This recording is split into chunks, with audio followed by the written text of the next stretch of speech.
You know they're unavailable. You know from the beginning. And you fall anyway. Harder than you've ever fallen.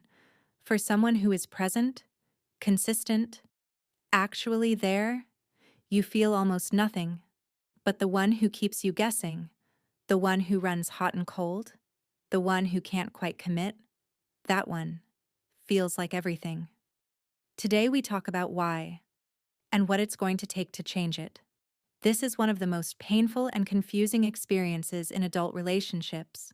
You are not attracted to unavailability because you enjoy suffering. You are not choosing it consciously. You are not broken for experiencing it. What is happening is far more specific and far more understandable than that.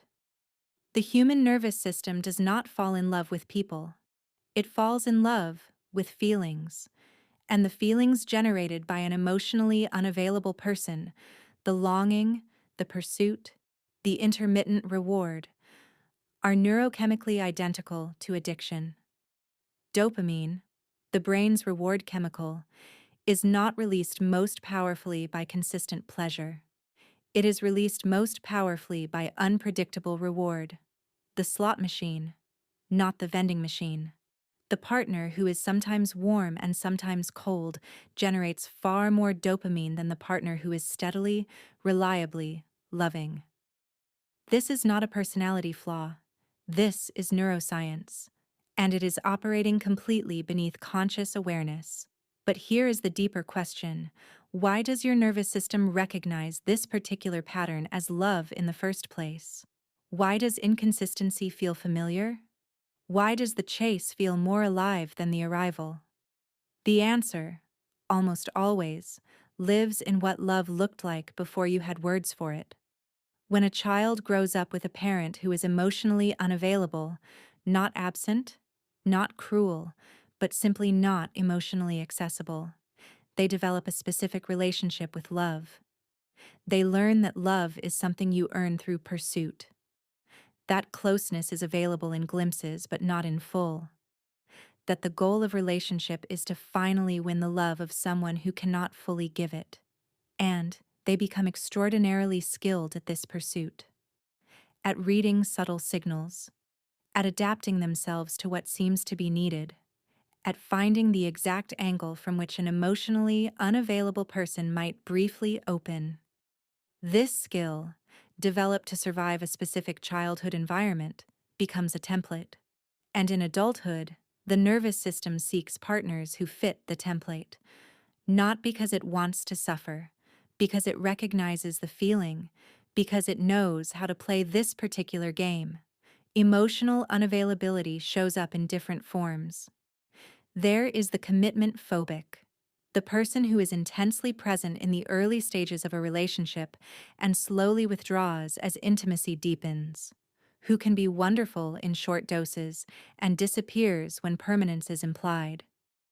There is the emotionally closed, the person who is physically present but emotionally inaccessible, who deflects vulnerability, changes the subject when feelings arise, and maintains a careful distance even in close relationships. There is the perpetually almost ready, the person who always has a reason why now is not quite the right time. The job situation, the personal growth they're working on, the unresolved past relationship. The person whose availability is always 6 months away. And there is the intermittent rewarder, perhaps the most powerful pull of all. The person who is sometimes everything you dreamed of and sometimes completely withdrawn.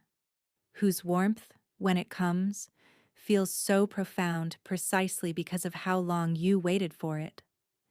Each of these patterns generates the same neurochemical response in the pursuer, and each of them maps, with remarkable precision, onto an early experience of love that was real but incomplete. What does it take to change this pattern? The first thing, and this is the part most people skip, is grieving.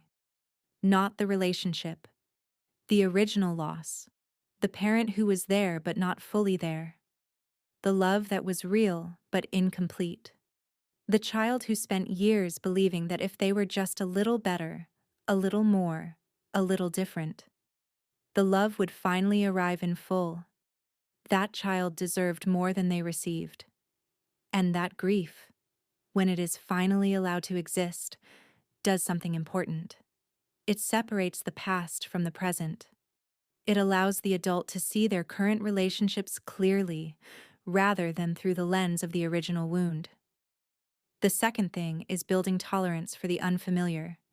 Because available love, consistent, present, unglamorous in its steadiness, will feel wrong at first, flat, almost boring, not because it is less, but because it does not activate the wound. And the wound has been the primary source of aliveness in your relationships for a very long time. Learning to stay with that flatness, to let it become warmth, to let warmth become safety, to let safety become a new kind of aliveness, is the work. It is slow, it is unsexy, and it changes everything. The third thing is understanding that you are not looking for less excitement. You are looking for a different kind of aliveness, one that does not require suffering as its fuel. That kind of aliveness exists. It is quieter. It is more sustainable. And once you have felt it, truly felt it, the pull of unavailability begins, slowly, to lose its charge. You are not destined to love people who cannot love you back. You were trained to. And training, with patience, with the right support, with a great deal of compassion for the child who needed this particular education, can change. Subscribe to Soul Decoded. And in the comments, do you recognize this pattern in yourself? Which type of unavailability has pulled you most strongly?